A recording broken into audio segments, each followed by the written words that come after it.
Oh, I had to do it. I had to hit record. Hello, everyone. Welcome back to another episode of FoolCraft. Hi, how you doing? I was just about to say, welcome back, and I finished cleaning up these rooms down here, and I was looking across, and I thought that cobblestone is right in my line of sight.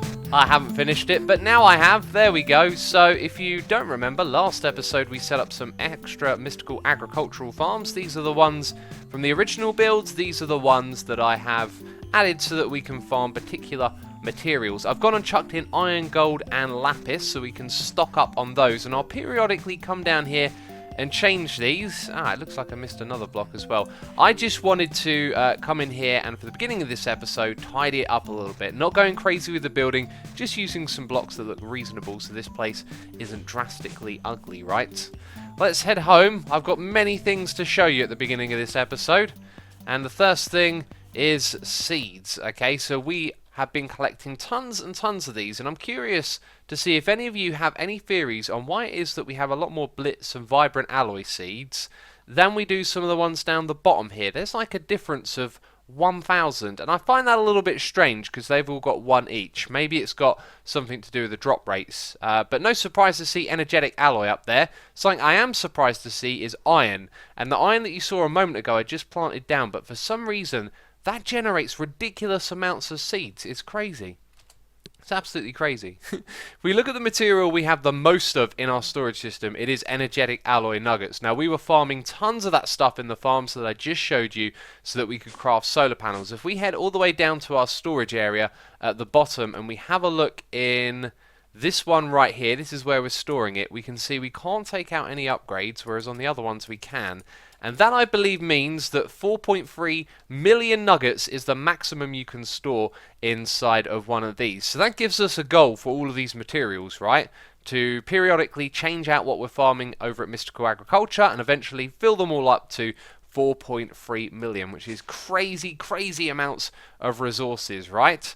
And speaking of resources and crazy amounts of them, this system over here has got something wrong with it. And my guess is probably something to do with chunk loading, because when I go offline and I come back, it's always something ridiculous like this. Why, ladies and gentlemen, are there so many of these transistors? Capacitors. It's capacitors.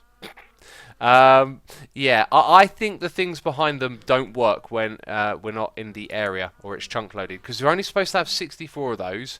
The reason that this has gone up so much, I believe, is because we haven't been creating these things. The soul vials don't stay in here, and that means that this item in the middle, whatever it was, I can't remember, it doesn't get crafted, and so because of that we have a backup of all of these items.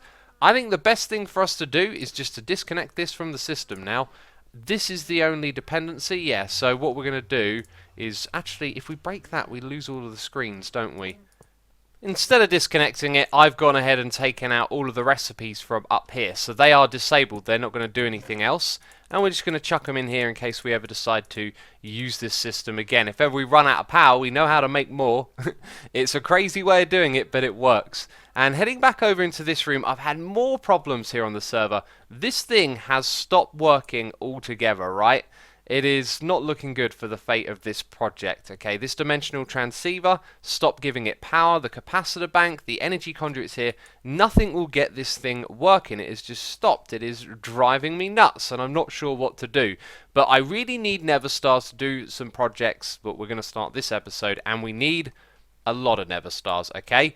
Now, for each Nether Star that we get from this farm, we can make another one of these to farm more Netherrack if we could get it working. I don't think it's realistically ever going to be fast enough, so I want to turn this into a token project now, where at the end of the series we can come over here and say, look at how many Nether Stars we got from Netherrack alone, you know? That's kind of my plan, and also the plan is to try and figure out why this thing stopped, because once I do, I can get it back up and running again, right? And the third thing that I've observed in the base isn't really a problem as such, more of a curiosity, okay, because all of these discs filled up, and then I had to craft some more. So we got lots of more 64k ones in here, but it got me thinking about how all of this works, and I was wondering, what exactly are those extra items that keep appearing in here, because most of the stuff we farm has been set up to go, into a storage drawer or something like that. I'll put you in the wrong place, haven't I? Let's break it. There we go. Let's move it. Put it there. Excellent. It's connected. And then that. I don't think I'm missing anything. No, no. I thought for a second I was missing something. Right. So if we take these out and we chuck them into here alone, this is now a new network, if you think of it like that. It's separate from the normal one. We can see what is actually being stored. And to be fair, a lot of this stuff makes total sense. Right. They have never been given, like, a storage place to go to, have they? A quartz apparently might not have one. Glass doesn't have a storage drawer. Right, I'm seeing where all of this is coming from now.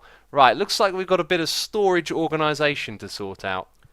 Oh dearie me, on the next set of discs we have an insane amount of glass. This is way more than the system ever should have made, so that's another thing that relies on those exporters and importers, and it is broken as well. I'm not sure what I'm doing wrong there, because the other system we set up seemed to be okay.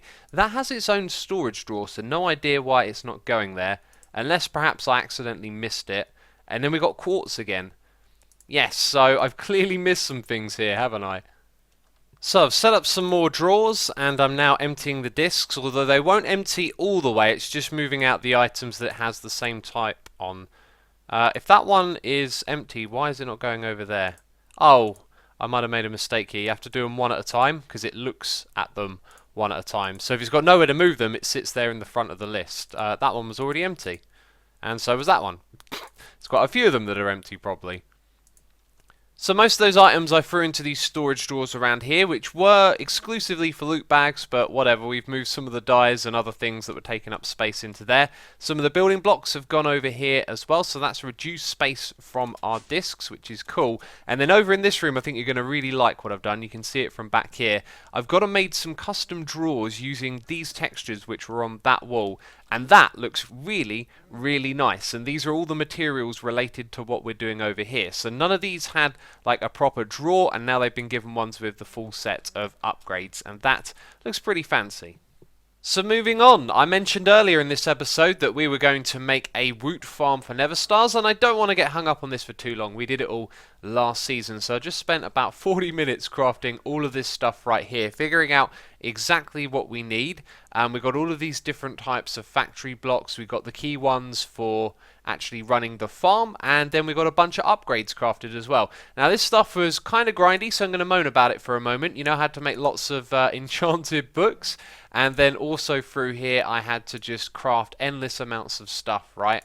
That requires this thing, that requires that thing. But, you know, I powered through, got it all done, and, you know, it's ready for us to throw down the blocks. And we're not going to talk about it too much, because this thing is just going to pump Nether Stars out of thin air, basically, for all of the resources and time that we have put into it. And I did all of this on last season as well, so we're going to make it a bounce to the little room that we're going to build around it and what we're going to use the Nether Stars for. So I've carved out this space, and now that I come here again, I've got a feeling actually this might not be enough room. I also don't know how deep we should go into this. Maybe we give ourselves a little bit of room for an entrance there. So this should be enough space. We're going to have a free wide walkway going around this room. I chose this texture here, by the way, because the white matches the marble, and I painted it with glowstone. And there's some blocks in my way. Speaking of which, I think we actually need all of this area to be clear. But if we go to the very centre, this thing is 13 by 13, and it's surrounding the Woot farm, which is 11 by 11. So if we go in by 1, 2, 3, 4, 5, 6 blocks, that one there should be the very middle. And you have this thing called a mob factory layout. We put that there. Oh, okay, I thought we had to power it. Why did I think that was a thing? What does powering it do? Nothing. So there, we're going to make a tier 4 farm, and oh, it kind of looks like okay, I've come over by 1 block too far. Right, that makes sense. But yeah, this is where I'm going to place all of those blocks that are in my inventory. Oh man, it spawned with some hats on. That's pretty cool, actually. I got to whack the wither with this mob prism to activate the Woot farm. This should be pretty straightforward. Except, hi, where did you go? It shot off all the way over here. Okay, now that's been activated. Look, I'm not prepared. I don't even have a weapon with me. There it is. Right, this thing will wreck the wither. Bam. 2-hit kill. Not bad. Here it is, people. Look at that. Nether Stars galore. Crazy, crazy stuff. We need to set up a drawer to store this stuff. I believe sulfur and Infernium Essence have drawers in our system, so before we move these items through, we'll need to set that up. But you can see that the loot bags are disappearing.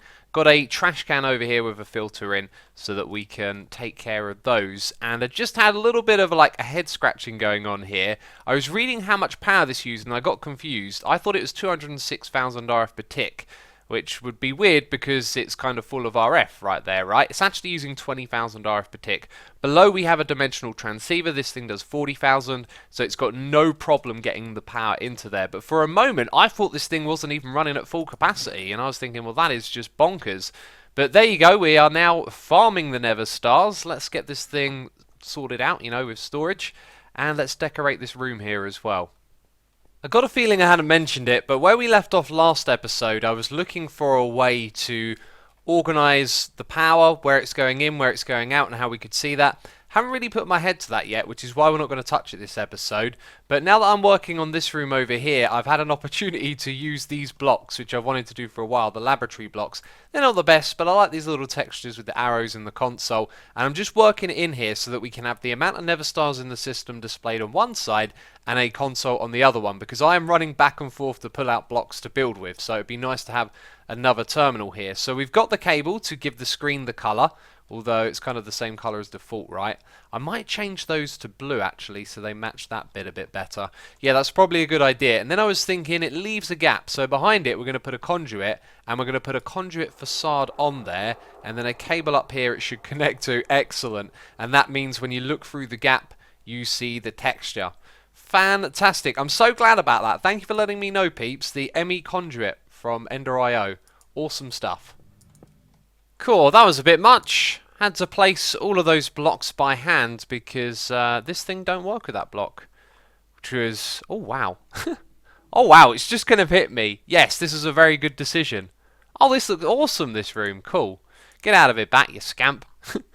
This thing, by the way, I couldn't get it to face the right direction when I was trying to build it. When I initially set up the block underneath that gives you the hologram of it, it was facing like in that direction, and I tried to build it so we would see this when we walk into the room. And then when I put it down again, it had changed, and I couldn't figure out how exactly I could force the rotation of it. So I ended up having to build it in this direction. And through here, by the way, just changed this up a little bit. I've made these into half blocks, which I've now realised makes that look a little bit odd, so I might go and put a block over the side of that. Yeah, but done some chisel and bitsing and pushed that back a little bit. Just opens this up. 12k Nether stars! Oh, amazing. And then, yeah, for this room I decided to drag this out, drag the same block back there, which is behind the screens. Decided to paint them with glowstone, so that would be where the light comes from. And then I was going to add this block here, and then it just kind of hit me like with that as a border. Nothing but darkness above would make this room look extremely cool, and it has worked out really well in here actually. I'm really surprised at how good looking that is. But anyway, that's just a quick project. Now we can get to the main stuff we're going to do. So we shall be getting into a mod that I tried to do a little bit of last season but kind of hit a wall with, Arivata.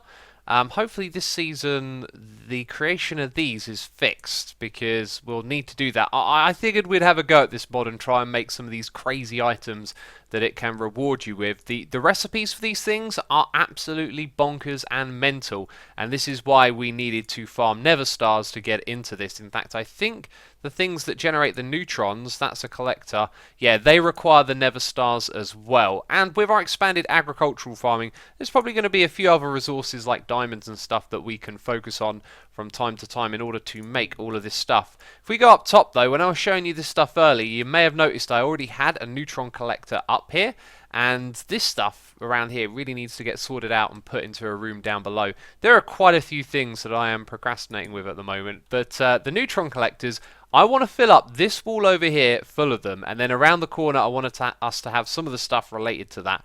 So because I've already had one of these in the system, it has created 32,000 odd, and you can see that makes 40 of those ingots in total. So we need to generate a lot more than that, but we've got a place to store it with full upgrades, and the same for our Nether stars as well.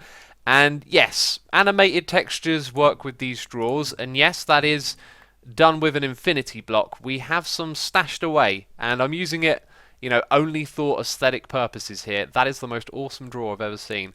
And the side of it is animated as well. It's super cool. So this right here is going to have storage related to this mod, and I don't really know where we're going to go after we get the generators in place. So the first thing I'm going to do is some extreme crafting, and I'm going to make us probably a stack of these, and there might be room for more. Sorry, there might be not enough room for all 64 there, right? But that doesn't matter. We'll probably just hide some out of the scenes as well.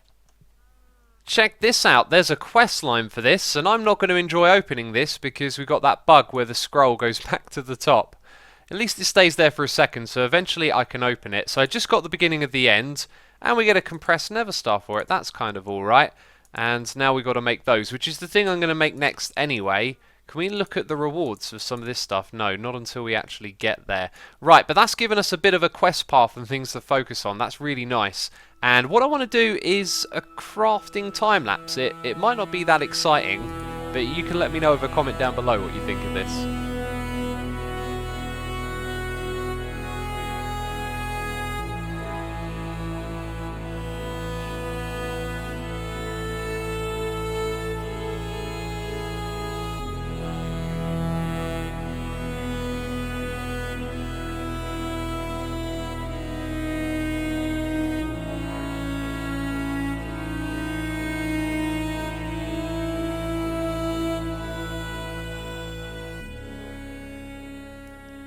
Well, I just wasted crafting a stack of hoppers. I'm sure maybe they'll come in useful at some point, probably for crafting something.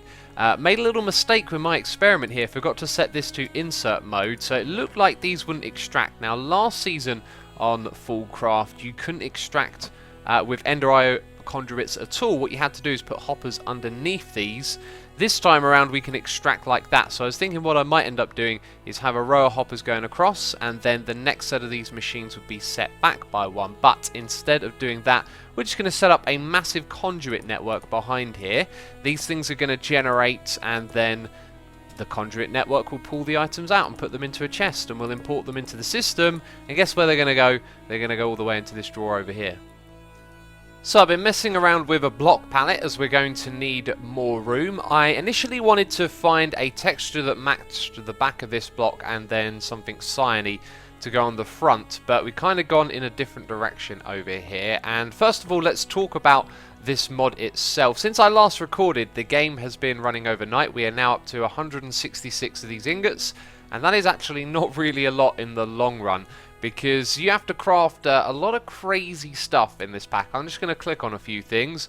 We'll need a lot of these infinity catalysts to make the infinity blocks, and then they are made out of some crazy other stuff like, look at this. Thank goodness we're farming this from loot bags, because that is bonkers. However, another pretty challenging one to do, I think, was it this one? Cosmic Meatballs. So we're going to have to set up some animal farms to get these items in here. Yeah, this is going to be a real challenge, this mod. It's going to take us a lot of episodes to do stuff from this. And what I'd like to do right now are the singularities. Now, when you click on them, not a lot happens. And I believe the idea is that with one of these neutronium compressors, you give it blocks of gold, and eventually it will make a golden singularity. This stuff is extremely expensive. So what we're probably going to have to do is, with our mystical agriculture farms, we're going to go and set up for all of the materials we need for those singularities. Now, this thing being running overnight, I found it really interesting that lapis has filled up the full way, yet something like iron is really lagging behind. If we type seeds, we are getting absolutely tons of iron seeds from those crops, but something like lapis has still got the same as some of the other ones that we're not even farming in mass quantity. So I don't know what's up with that, but it's a little bit strange. Anyway, with lapis filled up, we could move on to something else, but there is a lapis singularity, so that's one of the ones that we're going to have to farm around the clock. So anyway, down here, or in this space in front of me, I was thinking about setting up a new room, and I realised there's no space there. So with an elevator block, we're going to do things a little different. We're going to pop down into a room, and this is diorite, okay? This is diorite right here. I actually think it looks pretty cool. looks kind of mystic. And behind me, these are diamond blocks, or blocks of diamond. And that is a pretty cool look. I'm just working on the ceiling though. We've got some marble up here. I think we need a different material in the middle. And I want this room to actually be kind of dim, because right now we're using night vision. And I think with this room being a little bit darker than usual, it'll have a kind of spooky, mystic vibe about it. And I think that's going to suit some of the crazy stuff we're going to be doing down in this room, right? There we go. It's run out. Wow, that is way too dark. Yes, I got a little bit carried away. Notice how there's stacks of hoppers here. We've actually only got enough to make 6 at the moment, and I believe we needed 12 in total. This costed neutronium blocks, so this is pretty much all of my neutronium gone. However, by the same time tomorrow, we'll probably have enough to make the next 6. And yes, I certainly don't need stacks of all of that stuff, right? But now that we got this, we need to do a little bit of experimentation and see how we can move items in and out of it. And since we've got loads of iron, I figured we could just simply start with that. I'm completing some quests here, and I believe there's another 2 that we can complete. What am I typing in here? I'm typing in quest, ultimate brew.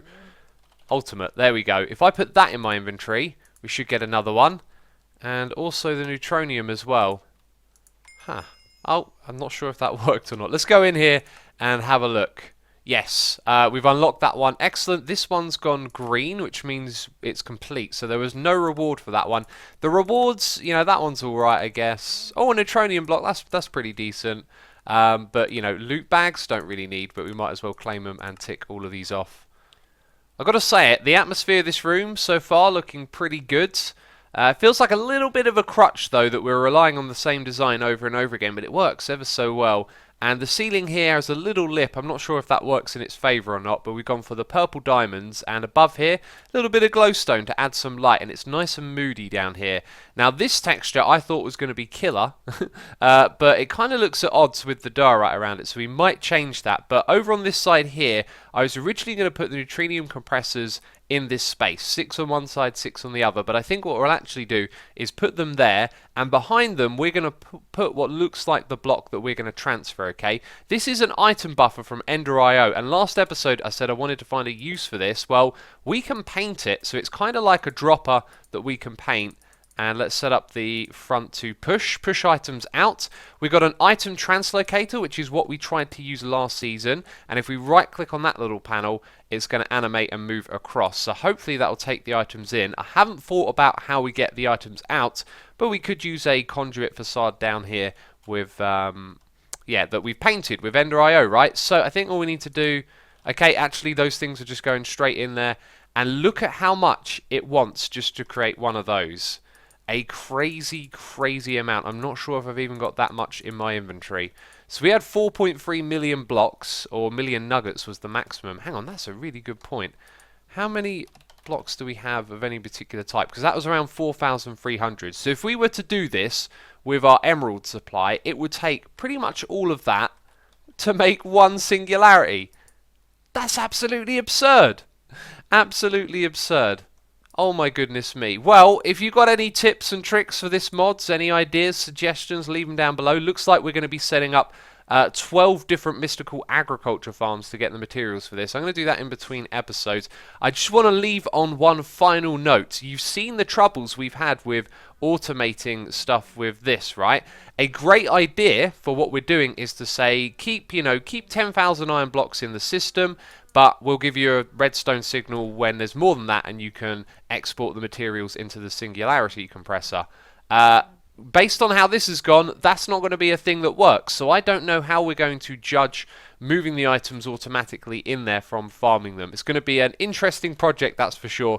But that's where I'm going to end this episode. I hope you've enjoyed it. If you have, leave a like on the video. As always, thank you for your support, and I'll see you in the next episode. So ciao for now. Bye-bye.